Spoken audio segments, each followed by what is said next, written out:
বেটা তোমরা আমার ঝির মাটি দাও রে।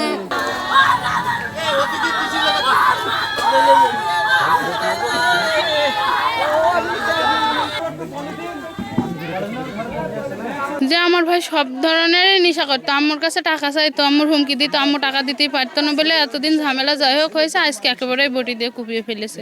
ঘটনা আমরা শুনলাম সকালবেলা যে ওর মাকে ও জবাই করেছে।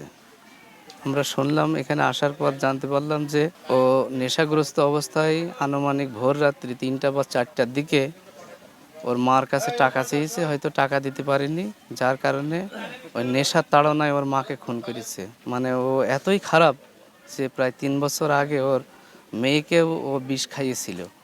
বিষ খাওয়ানোর পর আমরা এলাকাবাসী স্থানীয়ভাবে ওর একটা সামাজিক শাস্তির ব্যবস্থা করি।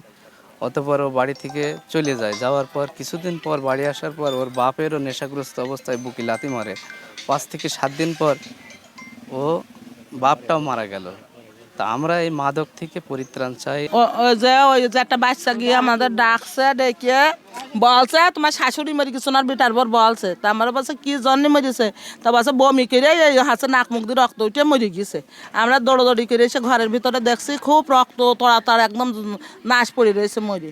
তারপর আম বলছে হয়তো হাসছে গিয়ে স্টক করেনি, ওই যে জবাই করা। আর যে জবাই করে সে ওখানে বসে আছে। আমি বলছি ওইখানকার ছেলে জবাই করেছে, ও ধরে বান বলে আমাদের বাড়ি তো আবার আমাদের ওই সব আত্ম কিনা ডাকতে গেছে। আর এ পাড়ার লোক যেই হকর মিলেছে দৌড় মার, আর ও দৌড় মিলেছে।